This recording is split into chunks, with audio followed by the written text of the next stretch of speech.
اس قانون کو کئی دفعہ وضاحت کے ساتھ بیان کیا جا چکا ہے کہ کائنات میں جو کچھ موجود ہے وہ سب کا سب خد و خال اور نقش و نگار پر قائم ہے۔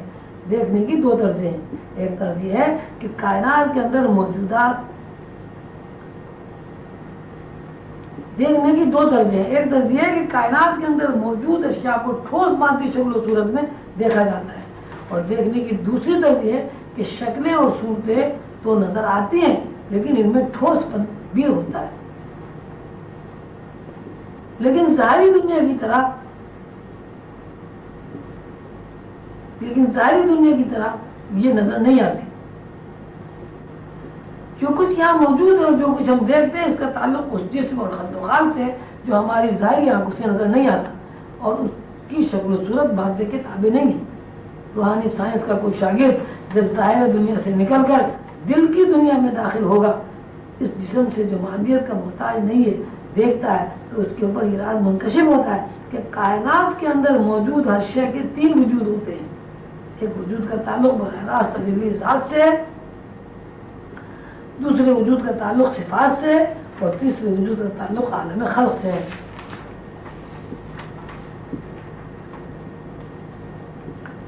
تخلیق دو رخوں پر مشتمل ہے، ایک رخ نور اور روشنی ہے اور دوسرا رخ حرکت ہے۔ تخلیق کی بنیاد تخلیق کی بساط نور کے اوپر قائم ہے اور نور کا مظاہرہ حکم کے ساتھ ہوتا ہے۔ اللہ تعالیٰ نے جب کن فرمایا تو ایک نورانی حیولہ بنا، پھر اس نورانی حیولے میں اللہ کے علم اور ارادے کے زیر اثر حرکت پیدا ہوئی۔ کائنات کے ہر نقش پر نورانی حیولہ محیط ہے اور ہر نقش کے اندر حرکت اور تفصیلی امور کی ایک معین سطح ہے۔ تفصیلی امور کی اس معین سطح کو ماہیت کہا جاتا ہے۔ ماہیت دراصل نورانی حیولے کے اندر ہوتی ہے اور نورانی حیولے کے اندر ایک چمک ہے جو پارے سے متشابہ ہے۔ خلق اور حکم دونوں رخوں میں یہ چمک یا پارے کے تمثلات واضح طور پر نظر آتے ہیں۔ حیولہ نور بھی ایک ایسا نقش و وجود ہے جس میں کوئی تغیر نہیں ہوتا، لیکن حیولہ نور کے اندر یہ حیولہ نورانی جس حرکت کی اصل یہ بنیاد ہے، اس میں ہر لمحہ تغیر ہے۔ یہی تغیر سطح زمانیت اور مکانیت ہے اور اسی متغیر سطح میں اللہ کے امر کی تفصیل اور تعمیل پائی جاتی ہے۔ اس سطح میں ایک چمک ہے، ایک جلا ہے۔ یہ چمک اور جلا ہی جس میں اللہ تعالیٰ کے احکامات کا مسلسل عکس پڑتا رہتا ہے۔ سطح کے اندر جلا میں جو عکس پڑتا ہے وہی حرکت ہے، اور یہ حرکتی مختلف نقوش کے نئے نئے دائرے بناتی رہتی ہے۔ انہی دائروں کو اللہ تعالیٰ نے قرآن پاک میں کتاب المرقوم فرمایا ہے۔ نقوش کے ان دائروں کی تعمیل حرکت سے ہوتی ہے۔ حرکت کے دو رخ ہیں، ایک رخ صعود اور دوسرا رخ نزول ہے۔ صعود کی حالت کا نام خواب ہے اور نزولی حالت کا نام بیداری ہے۔ صعود اور نزول کی دونوں حرکتیں نور پر قائم ہیں اور یہ حرکتیں قدرت کے تابع ہیں، قدرت کے اشاروں سے عمل میں آتی ہے۔ کائنات کا ہر فرد خواہ وہ کوئی بھی ہو، اس کا کچھ بھی نام ہو، صعود اور نزول دونوں حرکتوں کا پابند ہے۔ قانون یہ بنا کہ کائنات کے تمام نقوش، کائنات کے اندر موجود تمام نوعیں، کائنات کے اندر موجود نوعیں کے تمام افراد سوتے ہیں اور جاگتے ہیں۔ سونے کی حالت یہ سعودی کیفیت ذات سے قریب کرتی ہے اور نزول کی حالت یعنی بیداری شعور، عقل، ٹائم، اسپیس کی پابند ہے، اور یہ پابند عقل ذات سے دور کرتی ہے۔ موجوداتی زندگی کے یہ دو ضروری اجزاء ہیں، یعنی صعود اور نزول، ان دونوں اجزاء کو مرشد کریم قلندر بابا نے تعین کا نام دیا ہے۔ قانون یہ بنا کہ کائنات کا ہر نقش اس تعین میں مقید ہے۔ اس تعین کو سمجھنے، دیکھنے اور حاصل کرنے کے لیے ضروری ہے کہ انسان صعودی حالت سے واقف ہو۔ صعودی حالت سے واقفیت یہ صعودی دنیا میں سفر کا ذریعہ عارفین نے مراقبے کو قرار دیا ہے، جبکہ بیداری کی دنیا میں سفر کرنے کا ذریعہ وہ لوگ جو روحانی سے واقف نہیں ہیں ہاتھ پیروں کی جنبش کو قرار دیتے ہیں۔ وہ اس طرح توجہ نہیں کرتے کہ بیداری کی دنیا میں ہاتھ پیروں کی جنبش سے سفر کرنا کہاں سے واقع ہو رہا ہے، جبکہ مادہ پرستوں سے ہٹ کر روحانی دنیا کے لوگ اس بات پر زور دیتے ہیں کہ مادی دنیا میں ہاتھ پیروں کی جنبش دراصل غیر مادی دنیا کی جنبش کا ذریعہ ہے۔ قرآن پاک میں اللہ تعالیٰ نے انسانوں کو زندگی گزارنے کا جو پروگرام دیا ہے وہ پروگرام ان دونوں اجزاء یعنی صعود اور نزول یہ خواب اور بیداری کی وضاحت پر زور دیتا ہے۔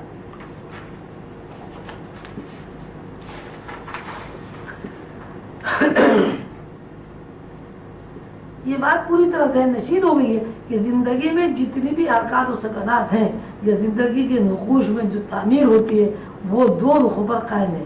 ایک حرکت کو صعود کہا گیا ہے، دوسری حرکت کو نزول۔ حرکت جس سطح پر قائم ہے اور جس سطح پر حرکت ہے اس کو ذہن کہتے ہیں۔ نزول ایک ایسی حرکت ہے جو نقطہ ذات سے نیچے کی طرف ہوتی ہے۔ صعود ایک ایسی حرکت ہے جو نقطہ ذات تک صعود کرتی ہے۔ صعود کی حالت کا نام خواب ہے اور نزولی حالت کا نام بیداری ہے۔ نزول اور صعود کی دونوں حرکتیں قدرت کے اشاروں سے عمل میں آتی ہیں، چنانچہ کائنات کا ہر فرد اس کا پابند ہے۔ یہ بات سمجھائی جا چکی ہے کہ صعود کی حالت ذات سے قریب کرتی ہے اور نزول کی حالت ذات سے دور کرتی ہے۔ صعودی حالت کو وجدان کہا گیا ہے اور نزولی حالت کو عقل کہا جاتا ہے۔ یہ وہ پروگرام ہے جو بلا کسی فصل کے تبادل کے ساتھ جاری و ساری ہے۔ مختصر یہ ہے کہ کائنات میں موجود تمام افراد کی زندگی دو رخوں پر قائم ہے۔ کائنات کا ایک ممتاز فرد انسان ہے۔ انسان کی زندگی بھی دو رخوں پر قائم ہے اور دو رخوں میں سے ایک رخ ذات سے دور کرتا ہے، دوسرا رخ ذات سے قریب کرتا ہے۔ قریب کرنے والا رخ صعود ہے اور ذات سے دور کرنے والا رخ نزول ہے۔ صعودی حالت کو خواب، ربودگی، وجدان کہا جاتا ہے اور نزول کی حالت کو بیداری، شعور، حواس یا عقل کہا جاتا ہے۔ بیداری میں رہتے ہوئے وجدان سے قریب ہونے کے لیے آسان اور مؤثر طریقہ مراقبہ ہے۔ قرآن پاک کی تعلیمات انسان کو صعودی اور نزولی کیفیت کو اللہ تعالیٰ کے بنائے ہوئے قانون کے مطابق متحرک کرنے کی دعوت دیتا ہے۔ قرآن پاک کے اس پروگرام کی بنیاد نماز اور زکوٰۃ ہے۔ نماز اور زکوٰۃ دونوں روح اور جسم کا وظیفہ ہے۔ نماز یہ صلاۃ روح کا وظیفہ ہے اور زکوٰۃ جسم کا وظیفہ ہے۔ ہم جب نماز کے ارکان اور نماز کے اندر حرکات و سکنات کو غور سے دیکھتے اور سمجھتے ہیں تو ایک ہی بات سامنے آتی ہے، وہ یہ کہ نماز مجموعی طور پر ایک ایسا عمل ہے کہ جس عمل میں تمام انسانی حرکات و سکنات موجود ہیں۔ مثلا کھڑے ہونا، ہاتھ اوپر اٹھانا، بولنا، پڑھنا، سننا، دیکھنا، ہاتھ باندھنا، جھکنا، جھک کر دوبارہ کھڑے ہونا، کھڑے ہونے کے بعد لیٹنا، لیٹنے کے بعد بیٹھنا، بیٹھنے کے بعد پھر لیٹنا، پھر کھڑے ہونا، ادھر ادھر دیکھنا وغیرہ وغیرہ۔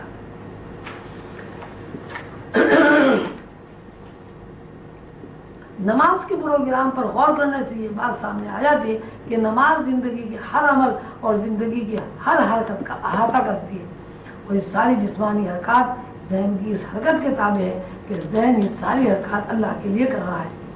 یعنی نماز ایک ایسا پروگرام ہے جس پر عمل کر کے انسان زندگی کی ہر حرکت میں اللہ کے ساتھ اپنی وابستگی قائم کر لیتا ہے۔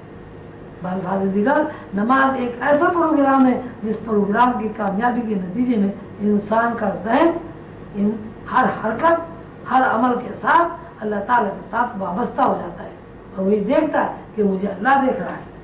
پروگرام کی کامیابی کے نتیجے میں بندہ یہ دیکھ لیتا ہے کہ میں اللہ کو دیکھ رہا ہوں۔ نماز ایک ایسا پروگرام ہے کہ ہر انسان اپنی زندگی میں وظیفہ اعضاء کی حرکت کے ساتھ ساتھ اللہ کی تعالیٰ کی طرف رجوع کرتا ہے۔ یہ تربیتی پروگرام 10-12 سال سے شروع ہوتا ہے اور 18-20 سال تک اس کی تکمیل ہو جاتی ہے۔ اگر 18-20 سال تک اس پروگرام کی تکمیل نہ ہو تو اس کا مطلب یہ ہوا کہ نماز کے معنی پورے نہیں ہوئے۔ نماز کے اثرات مرتب ہونے چاہیے تھے لیکن اس لیے مرتب نہیں ہوئے کہ نماز کا پروگرام کسی پروگرام کے مطابق یا کسی نتیجے کو متعین کیے بغیر کیا جا رہا ہے۔ کوئی پروگرام نتیجے سے خالی ہو تو اس کی قطعاً کوئی اہمیت نہیں ہوتی۔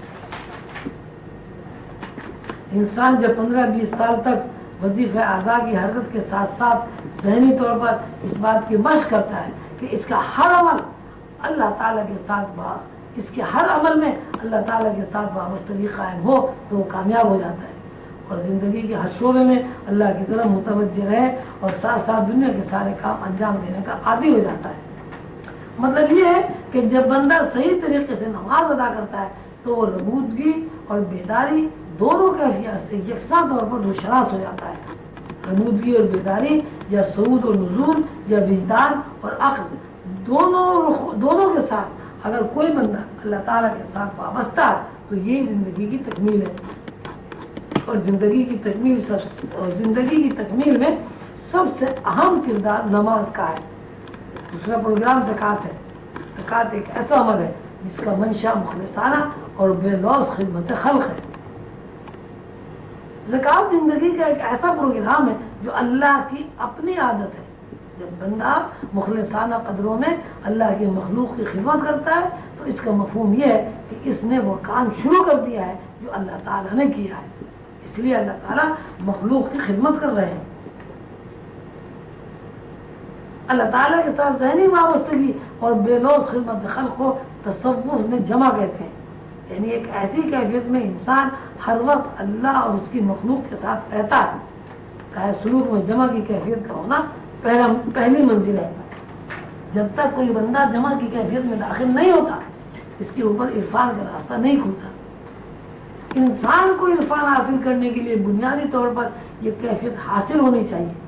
اس کے ہر عمل میں، ہر حرکت میں اللہ کے ساتھ وابستگی ہو اور یہ بات اس کی عادت میں داخل ہو کہ وہ اللہ کی مخلوق کی مخلصانہ خدمت کرے. اللہ تعالیٰ کے ساتھ وابستگی حاصل کرنے کے لیے سیدنا حضور علیہ الصلوۃ والسلام نے اپنی امت کو نماز کا پروگرام عطا کیا ہے. جس طرح کوئی انسان مراقبے کے ذریعے اس بات کی کوشش کرتا ہے کہ اپنے اندر مخفی علوم کو تلاش کرے، اسی طرح نماز ایک مکمل پروگرام ہے. اس پروگرام کو صحیح طور پر کر لینے سے انسان از خود ایسی کیفیت میں داخل ہو جاتا ہے کہ اسے اللہ دیکھ رہا ہے. جب کوئی انسان زکوٰۃ کا پروگرام پورا کر لیتا ہے یا بالفاظ دیگر اللہ کی مخلوق کی بے لوث خدمت کر کے اس عادت کو اپنا لیتا ہے تو دراصل وہ اللہ کے ساتھ اس عادت کا ایک یونٹ بن جاتا ہے. اور ظاہر ہے جب اللہ کی عادت اس کے اندر داخل ہو جاتی ہے تو وہی کرتا ہے جو اللہ تعالیٰ کر رہے ہیں اور اسے پسند کر کے اس کے اوپر عرفان کا دروازہ